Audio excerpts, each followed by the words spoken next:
Hey everybody, Adam Steele from Hot Pole Studios here. And a while back, we did a part one of what was intended to be a series about music production using the Raspberry Pi, which is those little, what do you call them? Kind of standalone little computing units that you can get. They're about £30, $30. That series hasn't really progressed, and today we're going to talk about why.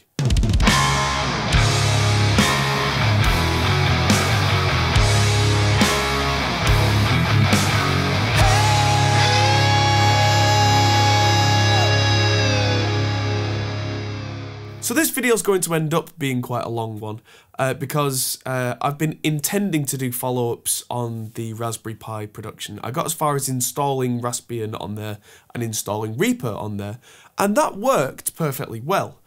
But as you'll see from this interview that I just did, I couldn't get anything working properly in terms of external plugins and external effects, which for me is a big deal in terms of music production because my entire workflow revolves around that.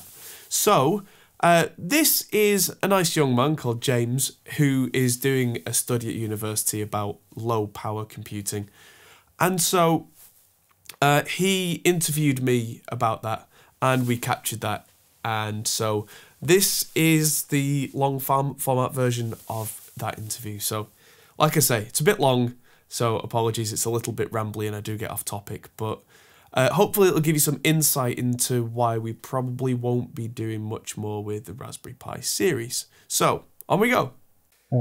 Okay, so just about you first. What's your general studio experience, just overall? Overall, as in just how long I've been doing it, that kind of thing? How long you've been doing it, what you've been doing, that kind of thing, Right, okay, so my experience is rather varied. So I've been doing this about 15 years, give or take. Started as a teenager, then went to university and studied like everybody else did, but I was recording albums on the side. And then from there, I joined a media company that was a small independent company. And so I was doing a lot of film sound, a lot of started off as a boomer operator, then basically being the head of sound for that media company as kind of went up. And then so I was doing ADR, and then I got back into band recording when we moved building and we had space in our premises for a little indie kind of studio. So from there, that was probably about 10 years ago, we set up our own little record label and started recording bands. Then we opened commercially as a studio while still doing the sound stuff. The film sound, we were working with clients like Colgate and Nike and doing some pretty big adverts and small films. We did an entire thing where we went to Spain and filmed an entire 2.5-hour DVD for how to be the best bike racer that you could be, stuff like that. Yeah. Which involves everything from Foley, sound design, music creation, getting the bands that were on our record label to record with us, which meant that I was then being a tracking, mixing, master engineer again. Yeah. And so over the years, that's then morphed into being a full-time commercial studio. And so we do less of the film sound and more band stuff now. Yeah. And 4 or 5 years ago, I got into tuition by doing YouTube videos and talking about basics, and that's now grown and grown. To be, at the moment, I'm just about to hit 23,000 subscribers, and that's insane.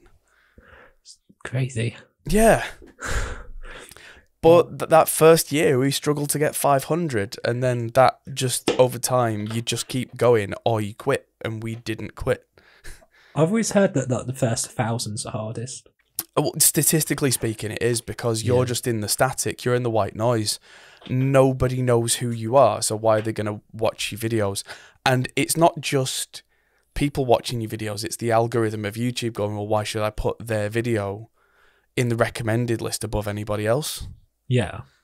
But as soon as you crack that 1,000 barrier, it's almost like kind of you go up to a different tier where they start to put you in more. And then you hit 5,000 and you seem to go up another 10,000, you go up another, that kind of thing. Okay.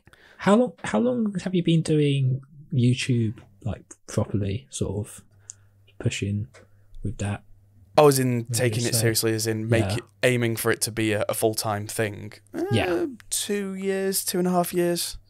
Okay, that's a pretty rapid growth actually then. Well, yeah, I've been doing it for four and a bit. Yeah. But So I kind of missed the boat in terms of the last wave of YouTubers, quote unquote, in the guitar and music production world, because it wasn't that far back that there just wasn't anyone doing it, and we got guys like Warren Hewitt from Produce Like a Pro and Fluff and Glenn Fricker who got there a year or two before me, and have reaped the benefits of that, which is great. Yeah. But I then had to fight through the white noise. Yeah, because like it's honestly the only reason why I managed to find your videos was just because I needed someone for like Reaper, or like the Raspberry Pi being like the main thing. Which recently. The thing that's funny with that particular video is I've become known as the Reaper guy because I've been using it forever. Yeah. And there was because I've been using it forever, I keep track of what's going on with it, and I released that video of the Reaper on Raspberry Pi probably 2 weeks after, if not less time than that, after the guys from Reaper made this experimental build. Yeah. Specifically for Raspberry Pi. And I was like, oh, that's new. Let's try that then. To be honest, finding that is the main thing that spurred me to do this whole thing, because there's just something exciting about being able to have a fully fledged door and something that big to me. Yeah, I found the whole idea fascinating. So I suppose that kind of leads on to what I need to ask you next. What's your sort of Linux ability? Ability, middling, I would say. I'm not a novice with Linux. I'm currently using a Linux machine to record this broadcast. Do you mind me asking what distro? I'm using Ubuntu. Good old Ubuntu. It's nice and simple. Yeah. It's straight ahead. Yeah. And for what I do, for this is what I need, because the desktop client's quite nice. I manage a lot of servers as well, and for them I tend to use CentOS, because CentOS is nice and clean to use as a server setup, but it's a lot more awkward to use for things that are graphical. So DAW, that kind of thing, wouldn't be the best in my experience with something like CentOS, even though the security's arguably better in that kind of thing. Okay. So, but then that's the kind of thing that I go with the most common with that kind of thing. Before anyone says in the comments watching this video, oh, you should do this, you should do that. I know there's loads of options out there, but I aim for simplicity rather than the best. I mean, at the end of the day, you've got a business to run, you've got to make it work, right? That's it. Yeah, I'm not a Linux enthusiast, as it were. I've learned over the years how to do things like build my own versions of programs because I've had to, rather than because that's my thing. I'm arguably too busy actually producing music. I've got a thing that I like to do, and anything else is just a means to that end. Yeah. So I'm just trying this stuff down, because you're building the programs out of necessity is actually quite an interesting point for this. Yeah, great example. The program that I'm using to capture all this, OBS, on Ubuntu, doesn't natively have this thing called NVEnc, which is where the graphics card basically records the video. Which this machine that I'm using isn't the most powerful. It's an old Dell workstation, and for the podcast that we do every week, I might have 10 or 12 Chrome tabs. I've got video streams coming in live whilst I do a live broadcast and all that kind of stuff. It's fairly heavy duty, and the computer couldn't really cope. On Windows, NVEnc, which is NVIDIA's thing, as soon as you install their drivers, that just works. That's off. That's great. Yeah.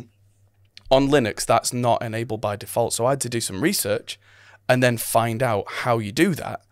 And it turns out you have to download the non-compiled version of OBS and change a load of things to enable all that, and then build and make the program.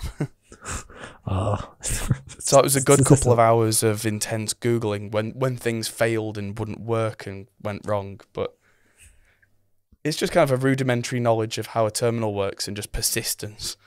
Persistence and a lot of coffee. Yes, absolutely. Okay, that's good to know. So just slightly moving away from the Linux part for the minute. Sure. Like generally, if as a professional, when you're recording, film, whatever the scenario would be, when it comes to computer, not ignoring interface speakers, stuff like that. What's the main things that put you off a system? That put me off using a system. Like if you got a computer and I don't know, say, I'm going to use an example that I've had at uni a few times where the motherboard just blows all the USBs suddenly, so like the keyboard and mouse stops working. Right, yeah, that would be a big deal. That would be reliability is number one. Yeah, reliability is the absolute number one. Something like Reaper, which I've been using forever, will run on the oldest machine you can possibly get. If it's reliable and what you need is just recording the audio and maybe some basic inbuilt plugins, you can do it on anything as long as, So my number one priority is definitely reliability above everything.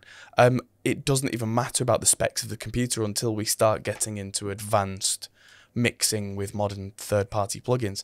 It's the third-party plugins that take all the processing power, all the memory, all that kind of stuff.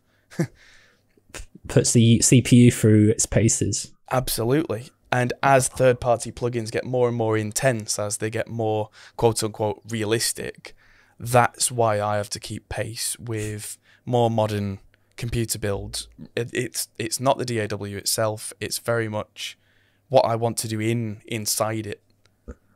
Okay. So, yeah, the external demands I'm putting on it. Do you use sort of, from what I understand, more demanding third-party plugins like the UAD plugins, or UAD's a red herring. I don't use and will not use UAD.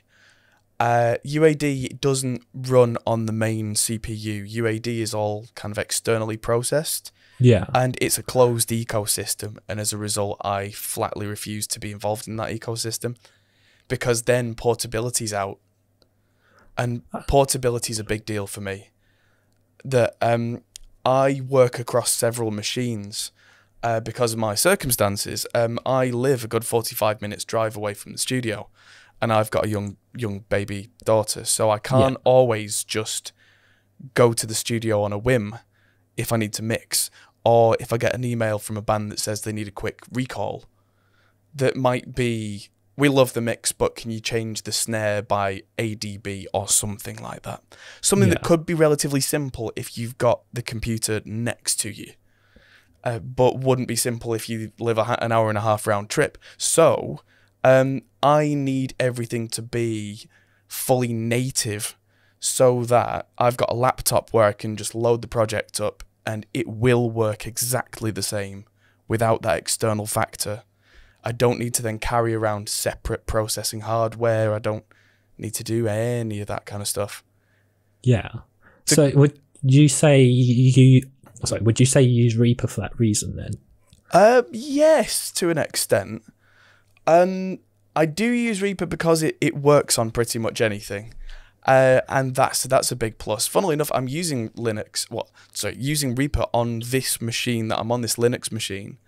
Yeah. For a completely different task. Its portability, the fact that it runs on almost anything. Whenever I finish a podcast, which we do a weekly podcast, at the end of that, when I finish filming, I load the podcast into Reaper, do a basic limiter and just soft compressor, and then export it to MP3 and then upload that for the iTunes and Spotify version of the podcast. I don't even have to leave the same machine. If that's not convenience, what is? Nah, mate, just got get a bit of hardware for everything, you know? Yeah. Get a nice program that crashes every 2 minutes, but it's industry standard, you know? The phrase industry standard irritates me no end, because that's something that I can talk about. That times have changed. 10 years ago, Pro Tools was the industry standard, and that is fine in a way. Then there were so many complaints about it at the time, but at the time it was, you had to use their dedicated hardware or you couldn't use it at all. So you were using something like an M Audio M box, or you were using one of the DigiDesign 002s or the HD systems, essentially. And then they changed it so you could use any interface with it, which freed you up massively. But then other programs have come along that are just as good or better, more efficient, cheaper perhaps. And the price was never an issue for me, because as a professional, I expect to pay for what I'm using. And if it pays for itself as a business, then there's absolutely no issue there. So for me, Reaper was just, it had all the elements of Pro Tools that I liked. I trained on Cubase, and it had all the elements of Cubase that I liked. It had some nice features from Logic. It had all these things just in there. And you could do all of these little shortcuts, all of these little things that you'd learnt from wherever you were, whatever you'd learnt with as a system, all these neat little shortcuts that you go, oh, you can't do this in Cubase, but you can do it in Logic. You can't do this in Pro Tools, but you can do it in Cubase. That kind of thing. And then you open Reaper and it's all there. Well, I definitely found that, like, I've recently turned to Reaper from like Logic Pro, and just like, I've wasted so much time and perhaps valuable coursework time just messing with that. So I completely understand that. But by the same token, you've probably learnt some important lessons that a lot of skills are transferable. A lot of the things that you've learnt in Logic carry over perfectly, and will carry over again.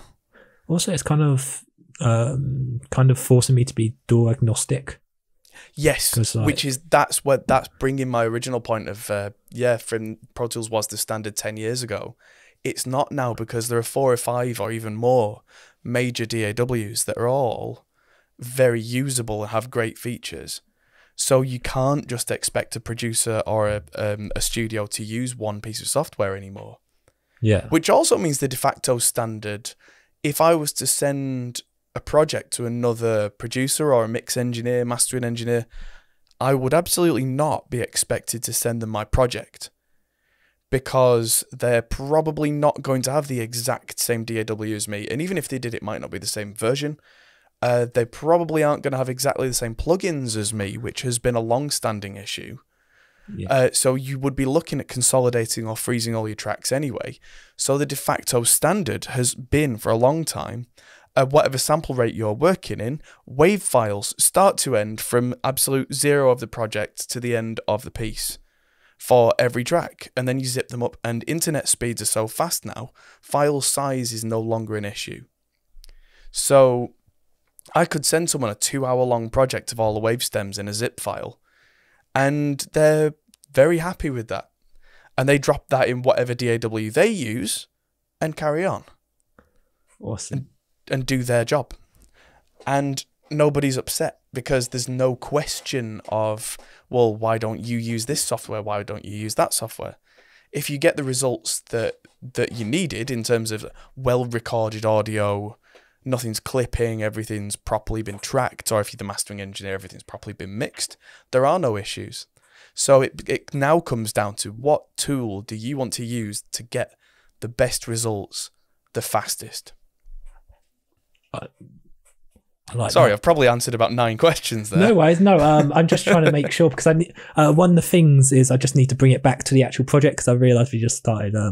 It feels kind of like we started advertising Reaper a bit, which, I mean, that's probably your channel. Yeah, I must admit I am slightly biased. I mean, that it's probably worth mentioning as well that I'm not paid or sponsored or anything by the people that make Reaper.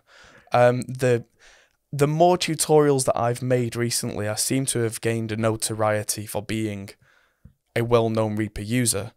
But the other people in the same field as me are part of the Cocos family, the company that make Reaper. They are part of that company. They do paid videos for them, which again is perfectly fine. It's a job, it's a living, it's what they do.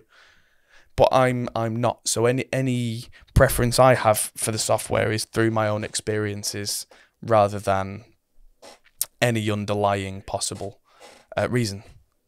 Yeah. To To be honest, there's something about Reaper as well. You become a bit of a zealot, as far as I've found it. I've become a bit annoying to people. Like, oh yeah, maybe you should use Reaper. Stereo to mono, no issue. But you kind of do. But it's like anything. If you find something that you feel is head and shoulders above everything else in whatever field you work in, if it's that good that you can't help but be infectious with your enthusiasm, for me, that's a testament to the quality of whatever that product is. Yeah. Right. Okay. Now let's try and bring it back to this. Sorry. Yeah. Let's dial it back. I don't mean to be rude, but so look with your Raspberry Pi project. Sure. I don't know how much time you actually put into the actual thing. So actually, I should probably start with that. How long did it take you in real time to get from the Raspberry Pi to working DAW to the point that you'd be happy to record with it? Right. So if you've seen the video that I did where I installed Linux from scratch and then got the Reaper binary downloaded and installed, that wasn't very long at all. That was filmed in real time. That probably took an hour, maybe an hour and a half. So I didn't edit very much out of that at all. I didn't leave most of the install of Linux in there because there are videos about that already. Yeah. It would have been quite dry content.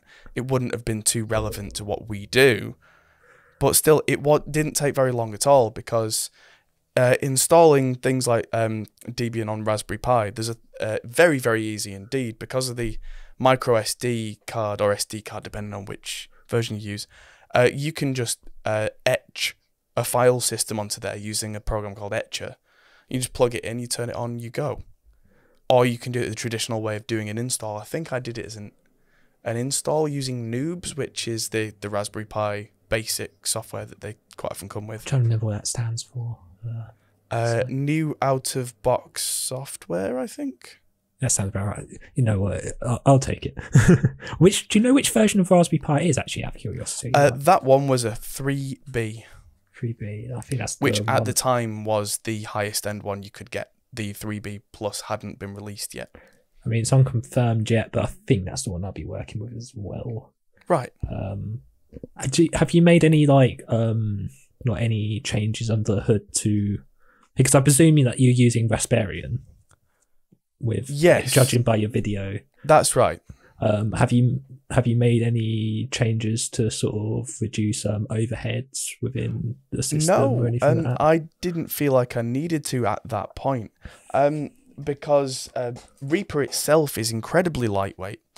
It uses very minimal processing to do the basic things like actually record audio and do a basic mix, and even its own internal plugins are very light on processing power and memory usage. It's only when you get into using things like external effects, which is where the roadblock was, which I'm sure we'll come on to. Yeah. That's when you start looking at trying to get the most out of your hardware. Yes, that will be one of the questions that come up. Yes, actually. So you just vanilla Raspberry straight in. It's fish like just. What did you record with it? Like, because I saw in the video you you sort of got the. I'm trying to remember. You had an Audient 22 ID22 if I'm correct, or 14. It would have been one of them because I'm quite a big Audient fan. I'm actually using the ID4 right now. It might have been the ID4. Yeah, I can't remember, but I've had all of the Audient interfaces, so it may have been one of them. Yeah, but and all the Audient interfaces are class compliant, which means that you don't need any drivers for it for anything like macOS or any of the Linux distributions. Yeah. They do just work, which is definitely a plus when you're trying to do something like set up in an unfamiliar environment, which is definitely what I was doing, because even though I've worked with Linux before, I'm sure in a bit we'll start talking about the fact that it's not x86, which is what complicates things. Which means that even though you might be familiar with the desktop environment, the actual underlying system is quite different. Yeah. For clarity's sake, sure. My understanding at the moment of Linux is quite low. Okay. I've only done sort of like Surface installs on Junkers for fun. Right. Okay.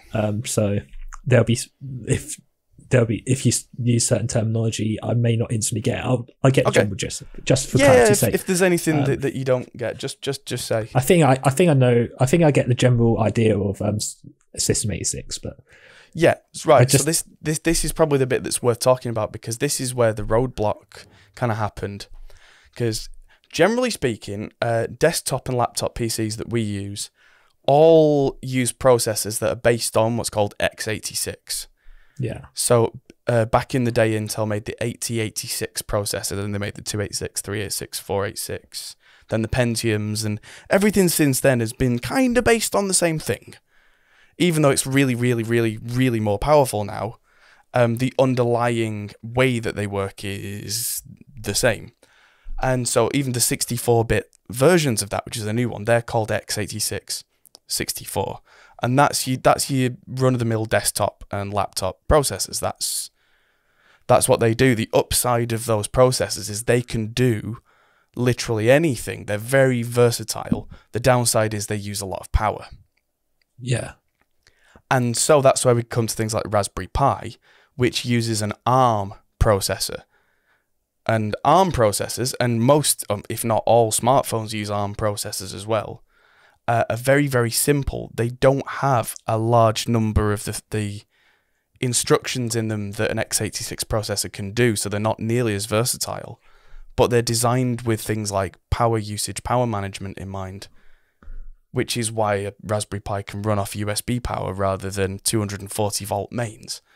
It's a similar idea to what they tend to use in a lot of smartphones, isn't it? Like Exactly. They tend to be ARM chips of whatever company. Yes. So the processor on a Raspberry Pi isn't that different to modern smartphones. They're essentially sisters in terms of the designs. They're all ARM processors, which, yeah, the problem there is, well, I say problem, the thing with ARM is, because it's not what we've traditionally used for things like desktop environments, most programs have not been written with that in mind. Most programs that we use are all written specifically for x86. Yeah. Which is why it's not that difficult, quote unquote, for the developers of something like, I don't know, Pro Tools or Cubase to make the same program for Windows and Mac OS. Even though there will be some notable differences in the way that it's made, most of it is the same because they're designed for essentially exactly the same processor. Yeah. Whereas a Raspberry Pi, it's like talking in a completely different language. And that's where it's impressive that the guys who make Reaper have managed to make Reaper in such a way that it can also work on an ARM machine. Yeah. And that's a very, very good testament to the way it's been designed. So Reaper itself is a great example of something that's platform agnostic. Like Ubuntu Linux is fairly platform agnostic. It runs on Raspberry Pis and it runs on most things. It even runs on PowerPC, which old iMacs, before they changed to Intel processors, they used PowerPC processors, which were IBM's big thing. And they were like using a completely different language, which is why before Apple switched to using Intel processors, you basically wrote your software for one or the other. Because it's like the difference between French and Russian, rather than a subtle difference. Which is, now if you're doing something that's Mac OS or Windows, you can choose to make a piece of software for both because the differences are so subtle and so slight that as long as you allow for those slight differences in your development, then everything works. Whereas, something like Raspberry Pi, which is ARM-based, is so inherently different that it's a lot of effort if you didn't have that in mind right from the start. Yeah. Okay, that's useful to know. So what I was trying to ask earlier was, from what I remember of the video, is you use the interface kind of more to sort of check that it registered the actual interface itself and to show that it was outputting. I don't recall, correct me if I'm wrong here, I don't recall you recording any audio into it. Right. I'm struggling to remember because it's been a while.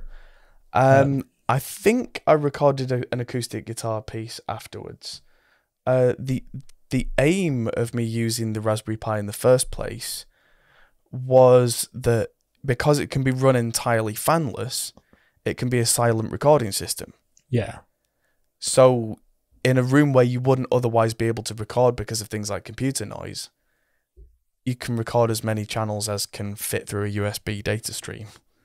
Yeah. And that's a lot. And so, yeah, it becomes a relatively low-powered silent recording system. So, yeah, I can't remember having recorded too much with it just because that's when I hit the roadblock, which was to do with external plugins. Okay. So, you, with the actual quantity of audio, you only recorded a little bit. So the potential was huge, and I definitely would have recorded a lot, but yeah, the next part of the series was supposed to be using plugins, and then through a large amount of research, I found that wasn't really viable.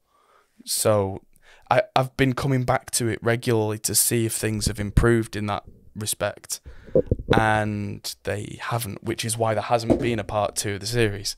It's not for lack of trying, it's just that the part that I got to was the limit was not with Reaper itself or the Raspberry Pi. The limit was an external factor. When you're using plugins, are you using plugins that are natively supported by Linux, or like are you using like Wine to sort of? Now there's the thing. Here's the roadblock, because this is where it gets complicated. If I was using Linux on an x86 machine, so a common garden desktop or laptop, I could get a Windows designed plugin and use something like Wine to then make that translated so that it works in Linux, because they're both x86 machines. So all it's really changing is the way that that plugin talks to your DAW.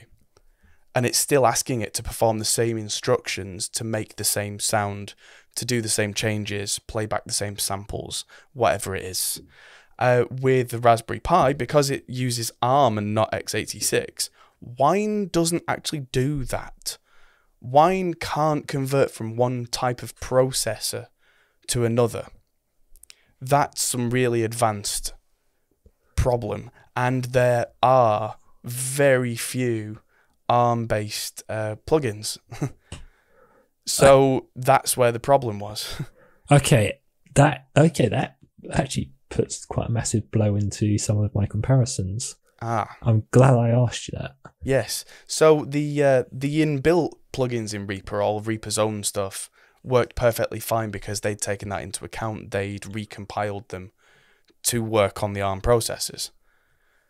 But as far as I'm aware, there are very few, if not any, especially the plugins that I was using. ARM VSTs. I'm just doing a quick Google now. And there's a post from September of last year, and there's no reply on that. Yeah, so it still seems to be, Overtone. Nope, product no longer available. Yeah, so there's a lot of product no longer available, or product doesn't exist. There's a lot of, it's tricky. Okay. So ignoring the third-party plugin issue, which, I mean, granted, that could be argued to be quite a serious issue, but if we ignored that, using, say, your daily driver and the Raspberry Pi in the same case, have you noticed any differences in any way, whether that's workflows? I would imagine speed would be one.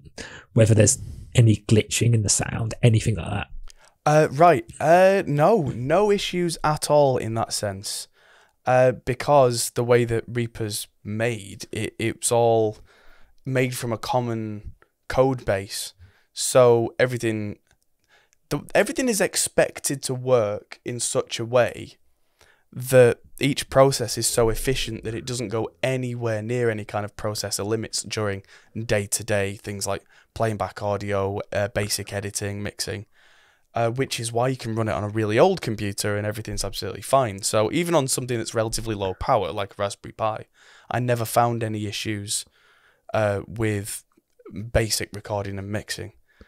And anything that I would find would have been the same on any platform. Okay. So the stuff that is compatible, you've not noticed any in your use case, any changes? No. There's it runs exactly the same. If someone didn't tell me that I was using a Raspberry Pi, then I wouldn't have known any different from using any other Linux system with Reaper, because it just looks identical, works identically, speed is the same. That's quite fun, because one of the reasons why I'm looking at this is one of the sort of motivations for it is sort of the environmental aspect of the power consumption used by something like a Raspberry Pi versus a Tower PC or a Mac Pro. So I suppose you could say there's an argument there. Or someone that doesn't need to use third-party plugins, especially sort of beginners, maybe people that don't do too much processing, could argue. Yeah, well, even people who just don't subscribe to the idea of the third-party plugins adding analog flavor and that kind of thing, which is something that I like, but I could quite happily work without. Yeah. Yeah. Okay, that's... I mean, with a Raspberry Pi and something like an Audient ID4, which is USB bus powered, if you plug them into quite a heavy sized battery bank, you could probably run those without any sort of external power for several hours. Yeah, this version is a scaled back one, because at one point I was looking at the entire chain of the system, trying to reduce power, so it would have been things like interface, monitor, anything like that, to be powered off a power bank and stuff. So it's interesting that you actually mentioned that. Yeah. Well, that's one of the reasons that I got the ID4, because what I have done quite a lot is not necessarily with the Raspberry Pi. I record a lot using my iPad as the main recording device, using the ID4 as the interface, because of course an iPad's silent as well. So I can have it in the room with me, I can have it right next to me. I can use something like either Cubasis 2 or Aurea Pro and have, depending on what interface you plug into an iPad, if it's class compliant, you can have 20 or 30 channels of input running at the same time. Okay. That actually brings me on to another point. Sure. How would you compare using a Raspberry Pi in comparison to like an iPad, an iPhone, maybe even going to like Android or a mixing console that you can record in? Like, the only one I can think of off the top of my head would be like the X32, where you can get a stereo 44.116 out of it. Well, with an X32, you can get the full 32 channels off via USB now. They did some serious firmware updates. Is that through the computer or through the USB? You can put a fast enough USB hard drive onto one of the ports now, and it will just natively do that. Oh, I wish they had done that earlier. Like, yeah, up until recently, that wasn't an option unless you got one of the separate Cymatic Audio optional expansions. But yeah, now it's just inbuilt. Okay, which makes a big difference. It does. Oh, that would have been useful for that gig. They get handed that horribly mixed stereo file. Yeah. But, yeah. So for me, the iPad and even iPhone is much more intuitive to record with, but they are a lot more expensive, and storage is not optional on them. Where with a Raspberry Pi, because it's got 4 USB ports, I could put a 2 terabyte hard drive on there. I could put a 24 track interface USB in there and have 24 channels of audio recording at 24-bit all day long, with very little power usage, and just have it tucked away in a live recording rig. That's the kind of thing where that would make a really good option. Maybe if you got like a 7-inch portable screen, just so you can see that it's working. Yeah. Which then does add to the cost, of course. of course. But then you could have, as part of a live touring rig, you could record the multi-track of a band on with a Raspberry Pi every night. And they're rock solid reliable as well. Because Linux in general is a very stable system in my experience because it's built to be robust. And there's very little going on in the background that hasn't explicitly been authorized by the user, which means that there's not 20 things going on sapping processor power. It's a constant concern with modern Windows. Or even Mac OS, that there are things going on in the background. There are active search directories. There are things like Cortana is a great example of that. Or there's a Siri on Mac OS that are constantly scraping the system for data.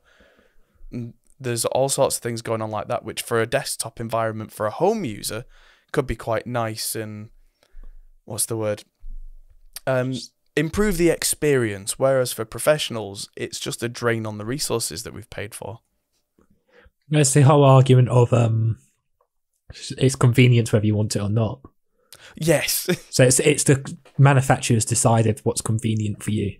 Yes. That's it. That's one reason why up until very recently my studio machine was still using Windows 7, because it was a much lighter system. It had much less in terms of background process going on. How come you moved from that? Why? Yeah. Hard drive blew up. Okay. And so it seemed like a good time at that point to move to a more secure system, because Windows 7 is no longer supported in terms of security updates. So I've had to make do with the downsides of a system with more background. Yeah. Okay. But then, having said that, I'm still running an old Skylake processor in my studio machine. It's a quad core with 8 threads. And running at 48 kilohertz, I've got full mixes with 100 channels going on and no issues at 64 samples of latency. It's not a problem. That's in a Windows 10 based system, yeah? Yeah. And that's just to do with drivers being efficient, that kind of thing, because I use an RME PCI based interface for that system. And that takes all the bottlenecks out and makes it so efficient that it's not really a concern in terms of processing power, even with a full mix going on. And that was an 8-core, yeah? 4-core with 8 threads. Okay, I misheard then. Yeah, it's the whole hyper. So it's not even like a massively overkill CPU.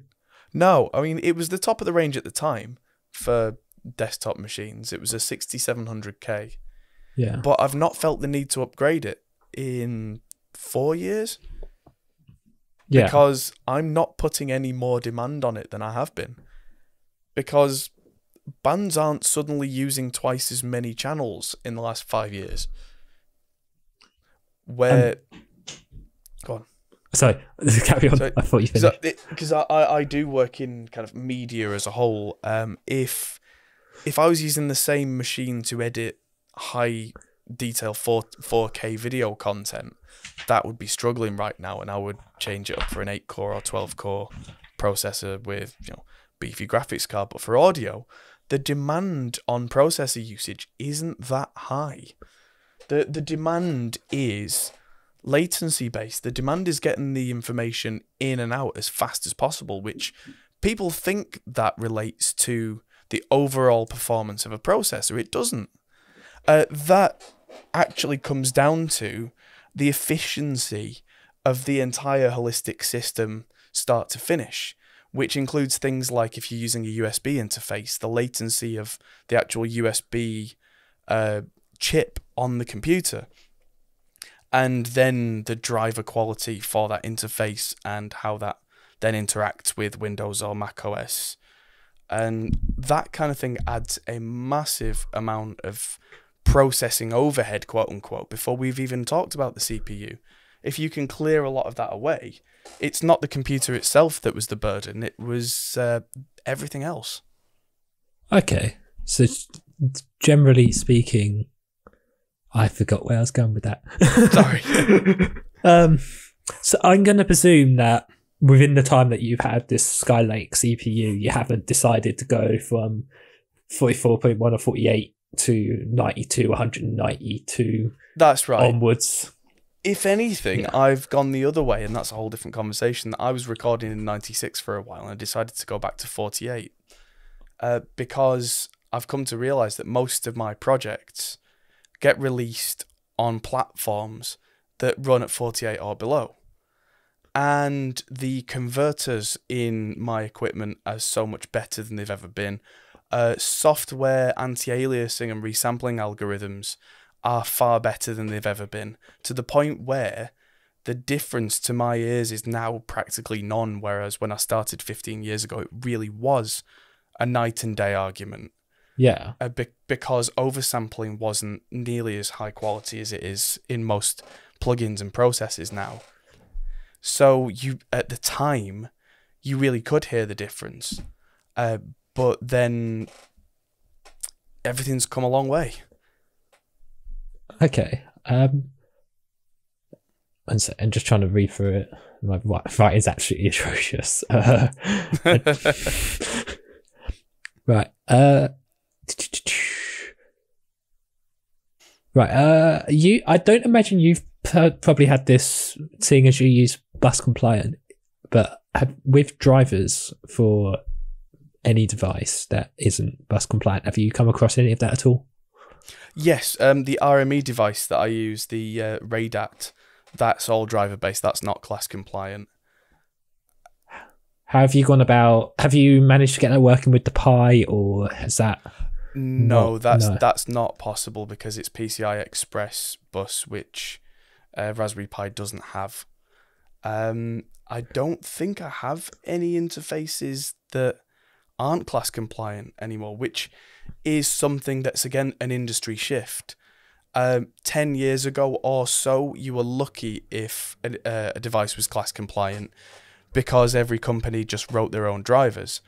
But then, as iOS evolved and recording using interfaces on iPads became quite common, you can't use interfaces with iPads without them being class compliant.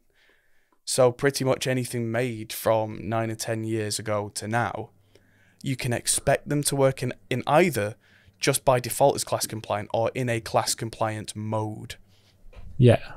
Which sometimes for them involves some steps such as turning on an interface whilst holding down a certain button or button combination. Yeah. And then you tend to find I tend to find that class compliant modes, when used with anything that doesn't need that, tends to perform less well than when you're using specific drivers written for that interface. Okay. A great example there is I used to have an RME Babyface. The original Babyface was a great interface, and that originally, when I bought that, was not class compliant at all, which meant that it would not work with something like an iPad or a Raspberry Pi. As it turns out, the Babyface is built on something called an FPGA. And what an FPGA is, it's a processor that you can literally overwrite, which is strange and is rare and is very expensive.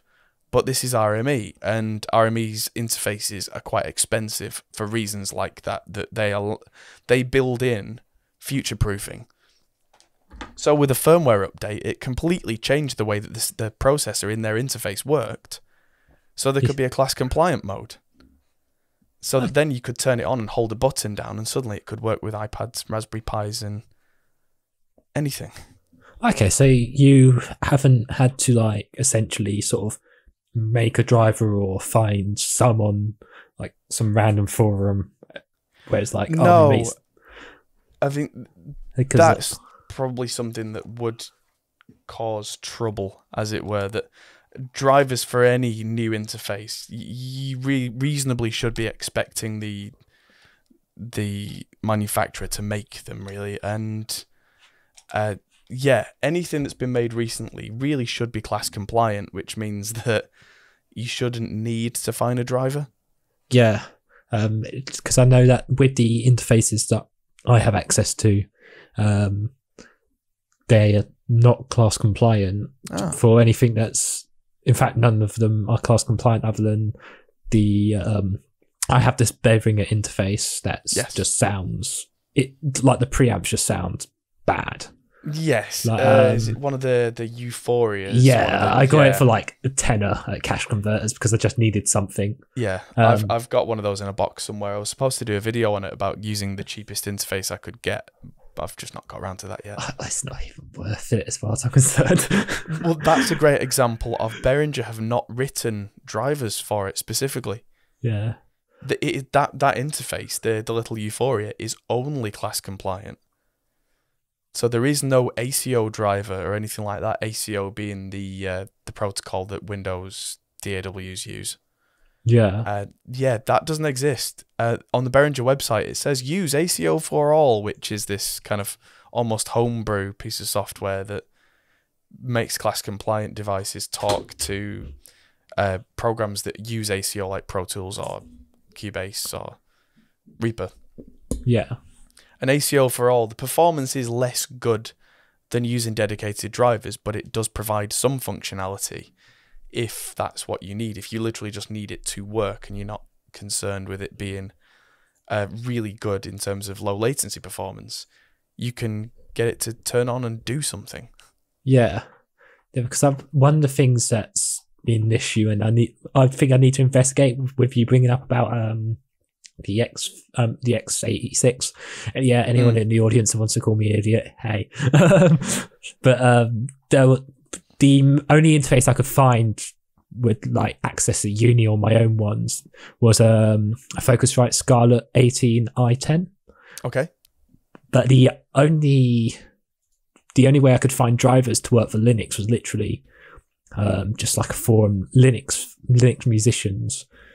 And I mean, I don't have the means to test it. And although they're saying it was working on a Debian system, not realizing about the fact that ARM and not 36, I don't know what I'm saying, 36, X86. Yes. So I'm just thinking if they give any clues as to what system they're using, because that kind of throws my entire thing into disarray. Right. I've just had a look. All the Scarletts. What you might need to do, looking at this, is use the Scarlett with something like a Windows machine, and install the drivers and update the firmware on the device, because apparently that then makes them class compliant. Okay. They're not by default, but apparently if you can upgrade the firmware to the most recent one. Yeah. Yeah. So that's worth checking out. I mean, I'd definitely try that out because, I mean, no offense to this forum, but it's kind of putting a lot of trust into... I mean, granted, it looks like they're putting a lot of work into the actual like code. It's not like a 2-minute job, but it's still kind of like putting a lot of trust into what could be quite a vital part of it. So definitely will investigate that. Something I've definitely noticed with forums is look very carefully at the publishing dates of each post, because whilst they may have been relevant a year ago or 2 years ago, things in software change quickly. Yeah, definitely. So where someone may authoritatively be saying like this doesn't work class compliant, at the time they might have been absolutely right. But since then, someone like, because I'm looking at a support article for macOS on the Focusrite website now, and it says that all Focusrite USB 2 interfaces are class compliant, blah, blah, blah, blah, blah. But I'm looking much further down, and it says something about something being a firmware update required. Could you link me that, in chance? Yeah, I'll send you that. Because I think I looked directly at Linux stuff, and of course Focusrite just went, nah, we don't touch that. Yeah, no, this is something that's worth looking at. Most of the manufacturers do say stuff like that. Yeah. But if something works on Mac OS X and it's class compliant, Mac OS X is based on Unix, and Linux based on Unix. Generally speaking, it's a bit of a broad brushstroke, and there will be exceptions, I'm sure. But if you can make something work on OS X, it'll probably work on Linux as well. I appreciate you said that it was related to it and not like the same thing. Yes, no, they were kind of the same maybe 30, 40, 100 years ago. But it's a long time, a long time has gone by. I've talked to a surprising amount of people that are like, oh yeah, Mac's just Linux. Oh no. No. They both use Unix terminals, and they have similarities, which surprises me. I'm not a Mac user in the studio, but I have used them to record quite a bit, and you do end up learning things like going into the terminals and changing properties, and people are like, are you a wizard? And you're like, well, I've used Linux once or twice. The commands are very similar. To be fair, most people that get Mac, it's just because it works, isn't it? So that's all changing. Like the old thing of what was I saying, that Pro Tools was the industry standard 10 years ago. Macs were the industry standard 10 years ago, and that's all changed. It was up until I think probably about this week when the new Mac Pros come out. It's been several years since they've had a decent system that keeps up to date, that's usable for things like audio production. The last thing they had that was powerful enough was the Trashcan Mac Pro, which was released in 2013 and not updated. So they've recently released the new Mac Pro, the cheese grater thing. That's meant I think they announced it a few months back. That only got released this week. Yeah, although saying that's not exact, that even by Apple standards, that is not an accessible computer. Well, the price. Well, that's the thing though, that professional machines from Apple, truly professional machines, even 10 years ago, were in that kind of price range. I mean, inflation takes it to a hitherto unseen height, but I know producers in studios who would have dropped, including a Pro Tools HD system, probably about 20 grand on the box, 10 of which would have been the Mac itself and 10 of which would have been the Pro Tools cards. And it's the kind of thing where some of them still cling to that and swear that, I'm never moving, that kind of thing, which for 6 or 7 years, they were the absolute kings. They were the top of the tree. But now they've spent so much on it that the rest of their investment is, it's the sunk cost fallacy. It's, I paid for this, therefore it's the best. Where software's all moving on. Because they're using systems that are the last great 32-bit systems.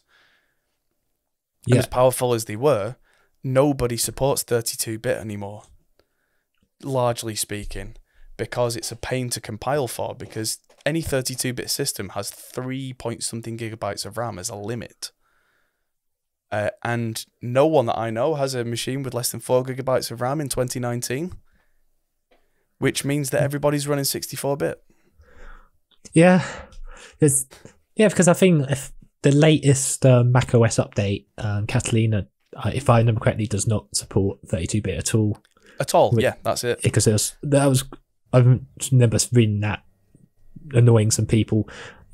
But that's the thing. It has annoyed a lot of developers because they've been supporting 32-bit, and more importantly, a lot of software has been including libraries and plugins inside the software that are 32-bit that make the whole thing work, and they suddenly don't, so the entire program crashes, which means that then they've got to go back into their old code and replace the old 32-bit bits where they've been lazy, to be honest, and gone, well, it works, why should I change it? Now to something that doesn't crash. And it's the kind of thing where I think it was OS X 10.5 or 10.6 was the first 64-bit Mac OS.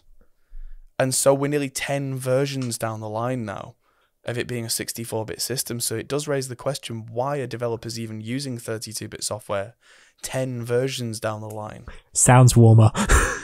Yeah. I for one like to run my guitars through a nice warm 32-bit engine. Yes. Forget valves. All the way straight into the bin. Run it through 32-bit, make it an MP3 at 8 kilohertz. Sorted. And then release it on cassette. Ah, yes, you're talking my language. Yeah. I mean, as far as questions go, I've only really got one more. I mean, I'm happy to discuss stuff anyway because it's nice to actually Sure. discuss with a professional. But as related to the original reason why I emailed you, by the way, thank you for the fast response. I was not expecting that.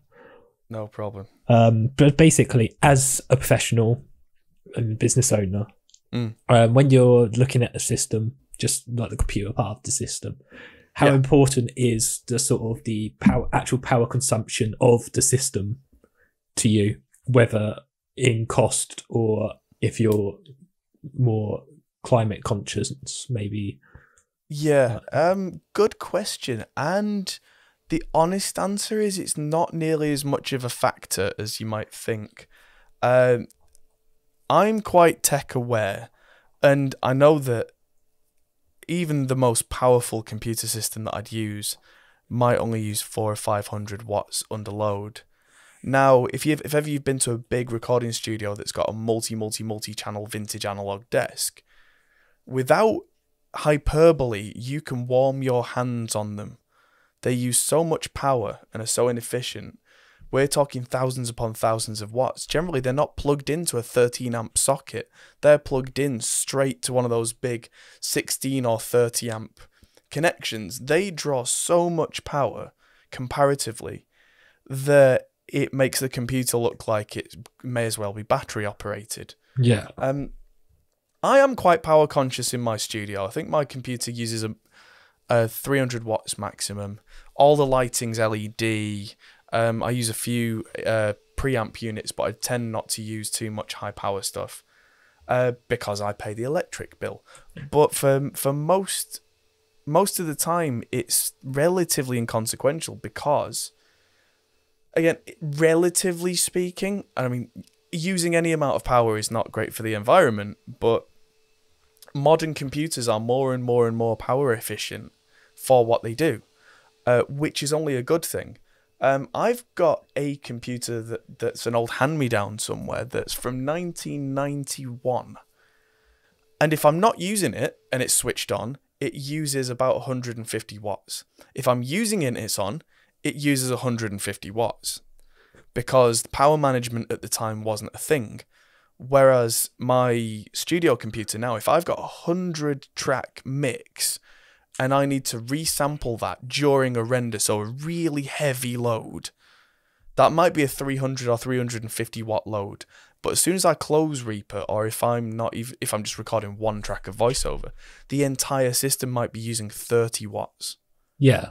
So it'll be using essentially a fifth of the amount of power as my vintage computer. And arguably more able Far to do more more powerful. Yeah. So it's with the power, it's more of a kind of a cost thing as opposed to environmental in your circumstance. Yeah, because as a business, it's like business costs, business energy usages. It's great to be able to not use power from an ecological standpoint, but I think for what I'm doing, it would be diminishing returns. Because I know full well that most of what I have is fairly energy efficient anyway. And to try and go even more energy efficient would end up I would probably have to spend so much more money on getting things manufactured that it cost more environmentally to have these things made than it would to actually run them, for their serviceable life. Yeah. So, yeah, I mean, energy usage is definitely something that's in the back of my mind, but it's definitely worth saying that it's not that I don't care. It's that as a business, your priorities are different. Yeah. And being a small business, priorities are different. That it's literally just a case of, can I pay my bills this month? Okay. And as a great knock-on effect, that makes it more ecologically green. That makes things great. But if, let's say a guitarist brought us into the studio a 1,000-watt amplifier, but that was their sound, and we were recording that for a week. Yeah. I'd just have to go with that because that's their artistic choice and that's the job that I'm being paid for. I'm then not really within my rights to go, we can't use that, it uses too much power. Yeah. But for what I'm doing, as opposed to something like a live show where there's usually, thousands of watts of lights and that kind of thing, my power usage overall is relatively low. Even compared to a lot of major studios, my ethos is minimal equipment, and always has been. He says, and when you see my shots in the background, I've got 3 screens going, which in itself isn't the most ecological, I'll admit, but that's probably the main power draw in my entire system.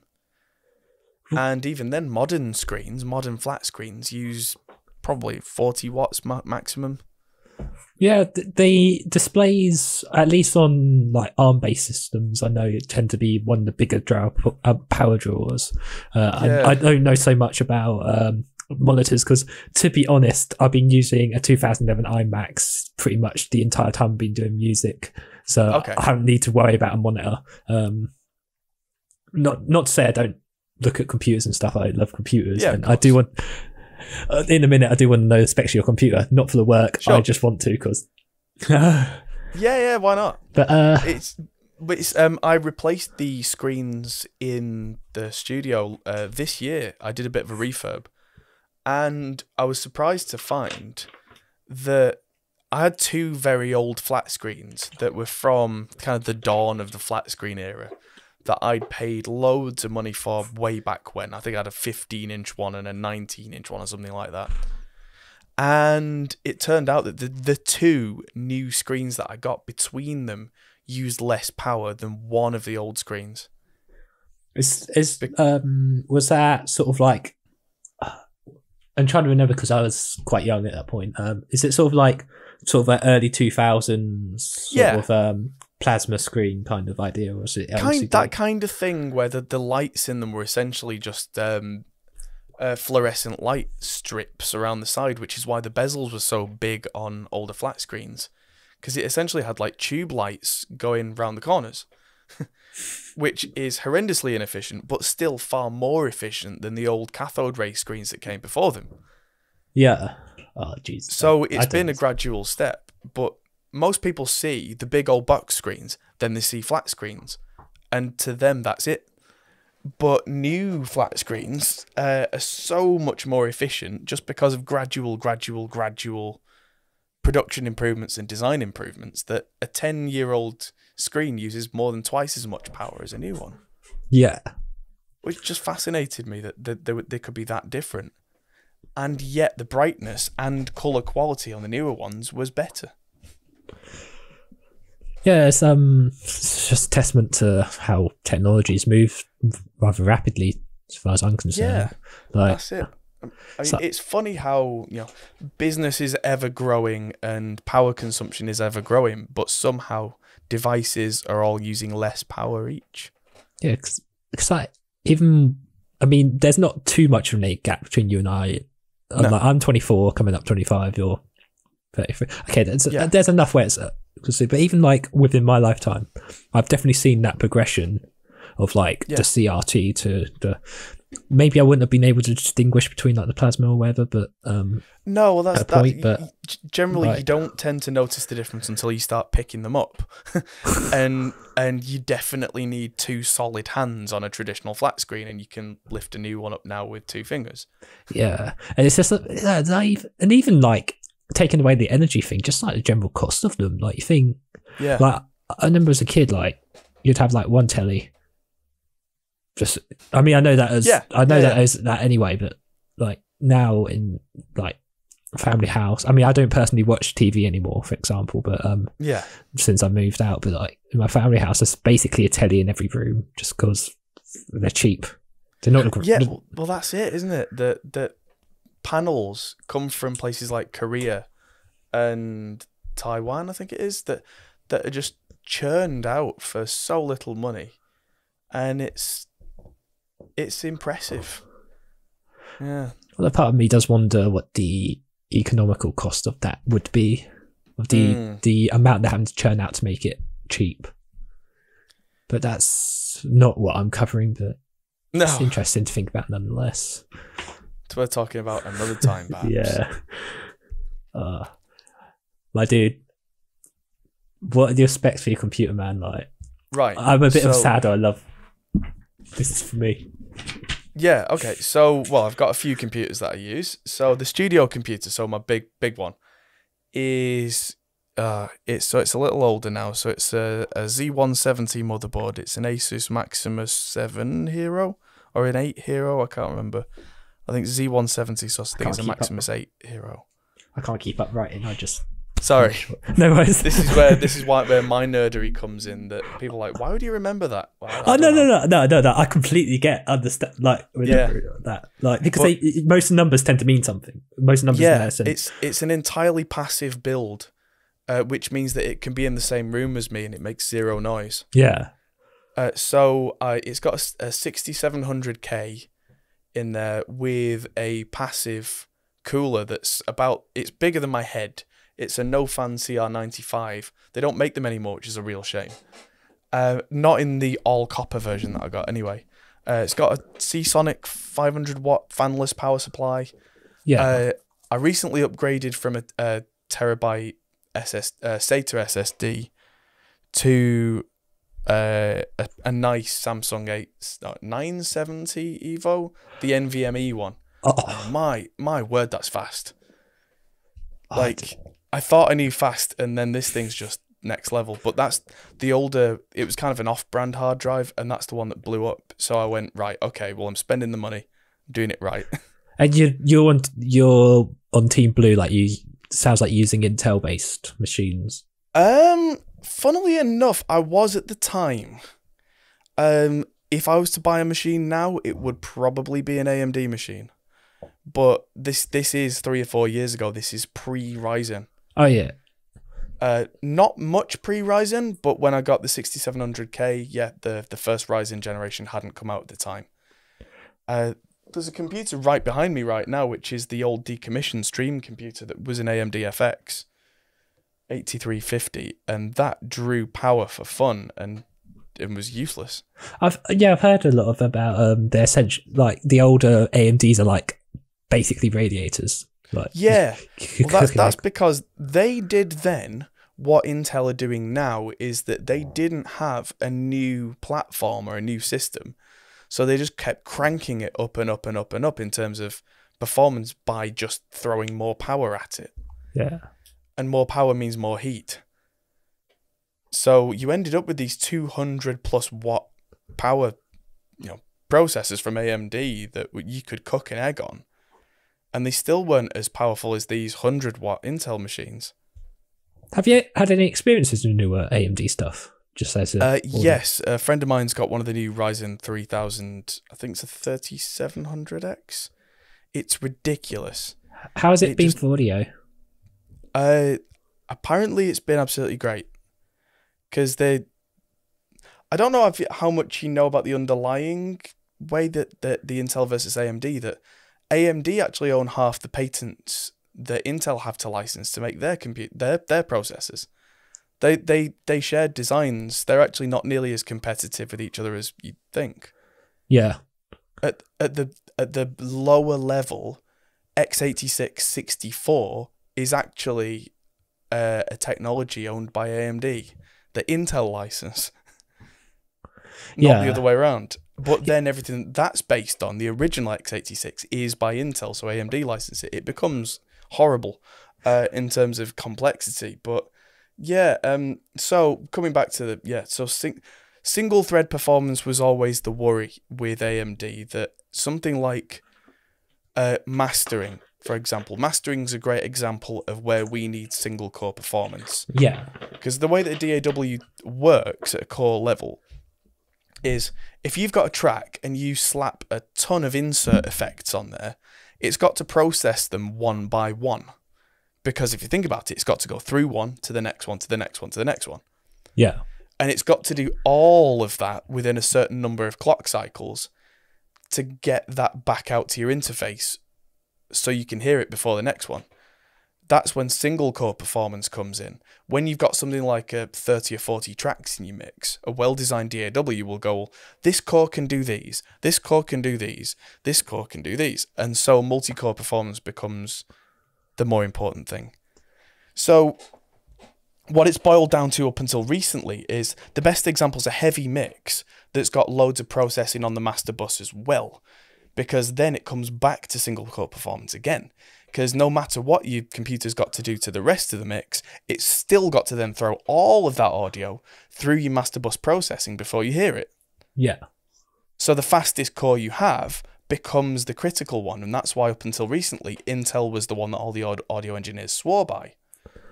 That's now changed again, because AMD are now back up to par, if not slightly ahead. And with their multi-core performance being absolutely ridiculous for the money, it now becomes the value option, and not just not value as in cheap, but value as in I have a budget. What should I buy? What's the best value? The AMD option's now the one for us that I think makes the most sense. Yeah. So if I upgrade the studio computer, and I probably will next year, I'll be moving to a Ryzen build. Probably 12 core, maybe 16. Yeah. 16's a little overkill. That. Go on. Yeah. So, if when building a computer, just for clarity's sake, do you favour clock speed or core count if you were to only have one or the other? Oh, if it's a choice between the two, for what I'm doing, clock speed's probably more important when we get beyond 4 cores. Yeah. Up until 4 core, the number of cores was more important. Beyond that, it starts to spread the load so wide that it does start to come back to, if you've got one particular track that's got really heavy processing on it, that then becomes the one that you need to deal with, and that means that single core is then important again. Okay. But then it's much of a muchness, because that then single core performance goes up, so heat goes up, and if you're not cooling the processor, it all slows down. So it really comes back to cooling, and cooling comes back to the amount of power.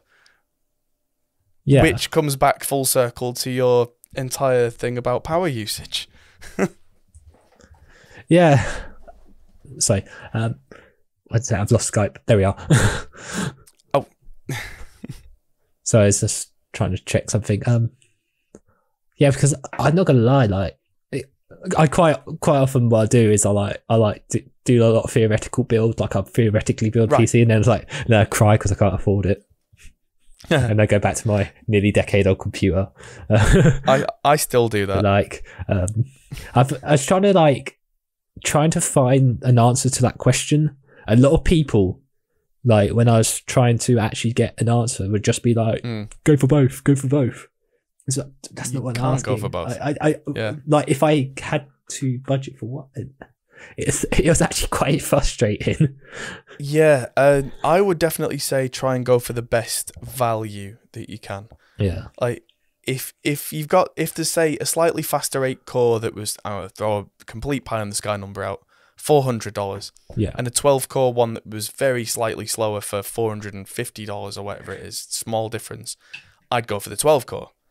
If the 12 core was $700, so if it was a huge leap, I wouldn't touch it with a 10-foot pole, because it's not good value. Yeah. And even as a business, I still have to go, well, if I throw loads of money at this thing, how long is it going to be before it pays me back? And will it be good enough until it's time for a new one? Because if it will be absolutely fine until a couple of years down the line when it's time for a new one, I'll have saved money because I'll be able to afford the new one sooner. Yeah. And the technology will have 2 years worth of improvements in it. That's something that I certainly don't go for the spend all the money on something that'll last you 10 years approach. Because that's what a lot of the Mac Pro users used to do. They'll go, oh, this will last me 10 years. And I'll go, well, the computers 10 years from now will be laughing at you. Yeah. Because technology marches on. So just get what you need and no more. And then when it's not enough for you and you've saved that extra money in the future, the technology will be so much better that the prices will have come down. Yeah. Again. And the thing that was unattainable at the time is now in your price range again. Yeah, so when, as a business, you said about the the return on investment, essentially. Yes. How do you go about like calculating that? Like, is there like hard figures that you use, or is it just kind of what you know about technology? Yeah, for what I'm doing, I do have a distinct advantage that I follow tech closely. So I don't have a set, this machine must pay for itself by bringing in this much business, because we're in the business of working with creatives. Creatives don't care about any of that. Creatives care about the results of the engineer. The engineer, they care about the results of what we give them. Anything that we own that's really nice is a tool to be used, and they probably don't know anything about it or care about it. So having a hard return on investment number doesn't make sense. If we were working in, say, the server market, where you can very clearly have defined numbers of, if I spend £20,000 on a server, but it runs a £250,000 business over X amount of years, it pays for itself in X amount of years. You can budget for that. So it is tricky. But for me, I just have to go on instinct. And more than anything, I have to just wait until I hit a roadblock.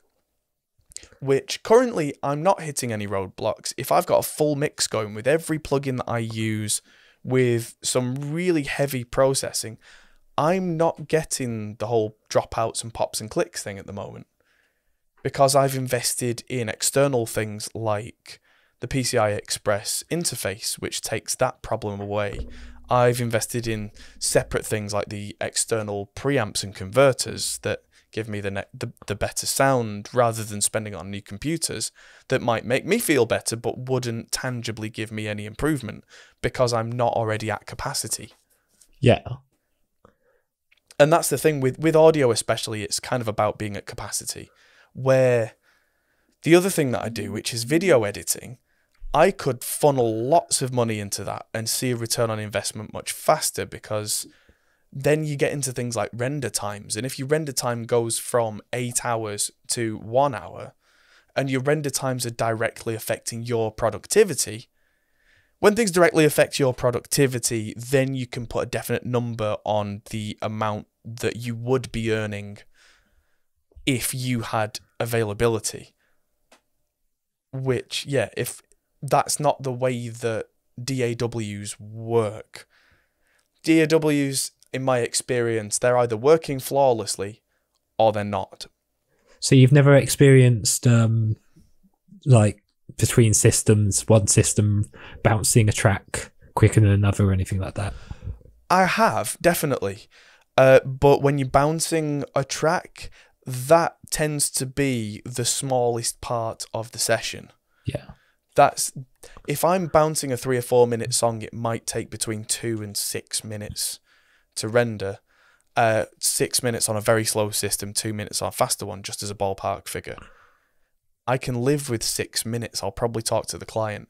If we're talking a difference between 1 hour and 8 hours, that's what I say, that directly affects productivity. Yeah. Because then you're having to say to the client, sorry, we can't do any more work today, so we'll have to come back to this tomorrow. That's directly affecting your bottom line. Yeah. So I find that for what we do and for the demands we put on the machines, that's not the priority. Okay. That's quite interesting. I kind of just presumed that it'd be similar to like video. I don't know why. I've never worked video. Right. Yeah. No, that's the thing. Video is a very different demand on a machine. And the way that video editing software tends to work, if your computer can't keep up in real time, it can automatically do things like halve or quarter the resolution of the image that you're watching, just so that you can watch it and know when your edits are supposed to be there and that kind of thing. And then when you hit render at the end, it's all full quality. With audio, we would be lynched if that happened, wouldn't we? Yeah. If your computer was like, oh, I can't handle 48K, just listen to this at 12 kilohertz sample rate. Sound like old PC games. Yeah, exactly. We wouldn't last a day. So our computers have to, like I said, either be able to handle it or not. It's not low performing, it's vintage. Yeah. Having said that, before I got a nice quad-core computer, back in the day I was using an AMD Phenom, which was actually a 6-core, but they weren't very good cores. If I got to a point where my mixes were getting too heavy, I would have to start freezing tracks, which, if you're familiar in Cubase, is when you basically, rendering it down to a WAV file so that the processing load's taken away. That does start to affect productivity because that can take quite a long time to do. But any modern quad-core or above should be powerful enough that that's no longer an issue where it did used to be a factor. So that's it. If you can get a computer that's powerful enough where you don't have to freeze anything, so your productivity is not affected, you don't need to spend any more money than that on the computer because that's then good enough. Yeah. So there is a reasonable cutoff in terms of, like I said, value. Value is, like I said, an important thing. Most computers that people could reasonably buy could do most of what you do. Pretty much, yeah. Any reasonably mid to high end system now. I mean, if you're looking at spending £200 or dollars on a system, it might not keep up with a full mix without you having to freeze some tracks. But if we're talking anything that's even half decent these days, and graphics cards don't matter, by the way, so that's a good thing if you're talking about budgets. Then if you're spending £500, £600 on a computer aside from the graphics card, that should be more than good enough for any mix you can throw at it at sane sample rates. Do you use a graphics card for audio at all? I know, not like directly for audio, but like display. Yes, technically speaking, I do. I use a GeForce 1050 Ti. Yeah. Because it was the most powerful graphics card I could get that was entirely passive. Because, like I said, I use a silent system, so I wanted something that had no fans. I found that for what I'm doing, because I have 3 screens and I tend to have a lot of windows open, especially with external plugins, you can get to a point where that can negatively affect performance because all the draw calls that the graphics card's trying to do, especially if it's the inbuilt Intel graphics on their processors, that stuff's not great. Yeah. And so just offloading that to a graphics card, generally speaking, is enough to alleviate any of those latency issues and pops and clicks. It doesn't have to be a good external graphics card. It just has to be an external graphics card. So you don't have to spend a lot of money. Okay. Yeah, because that's like one of the main costings of like systems that I've seen is the graphics card scenes, especially like power wise. Yes, because the way that modern graphics cards are made, the processor is actually a 1,000 or 2,000 core processor that's got 1,000 or 2,000 of these tiny little stream processing units. Each one might only use half a watt, but you multiply that out, and suddenly that's where all the heat comes from. Yeah. That's also why you can't use a GPU to run a system on, because like we were saying with ARM versus x86, they're not designed in such a way that you could just run Windows on it, because the computer wouldn't know what to do with that. What CPU you use? NVIDIA Titan, not Titan. You know what? Look, okay, I got it wrong. Please don't shoot me. It's alright, I'll edit this bit out. Well, just get a Titan, just get that performance, get that nice ELQ sound from just render it through the GTX. Put it through the VGA. Yeah, because like we don't want that digital display port sound. Oh, you want the analog sound? Oh yeah. And so if you're still watching at this point, sorry for it going on a long time, but we got chatting like you do, and so that conversation just dragged on a little. Anyway, that's all for today. More actual production videos will be coming very shortly. We've got loads of stuff to do with drum production in the works. I've got a review of this Arturia Audio Fuse 8 Pre coming up, as well as the Rode Pod mic that I was talking about in that video, in the interview that you just saw. There's so much more coming out, and I'm really excited to show it to you all. So thanks everybody for watching and understanding that particular series. That's probably about as far as that will go. But there will be loads more Reaper stuff specifically coming out as soon as we can get it in front of your lovely faces. So thanks for watching, and I'll see you in the next video. Goodbye. Thanks for watching, guys. If you enjoyed this, feel free to check out our other videos, as you can find here, or check out our Facebook and Twitter, or our Patreon page, which helps us to make more videos like this. Thanks for watching, and we'll see you in the next video.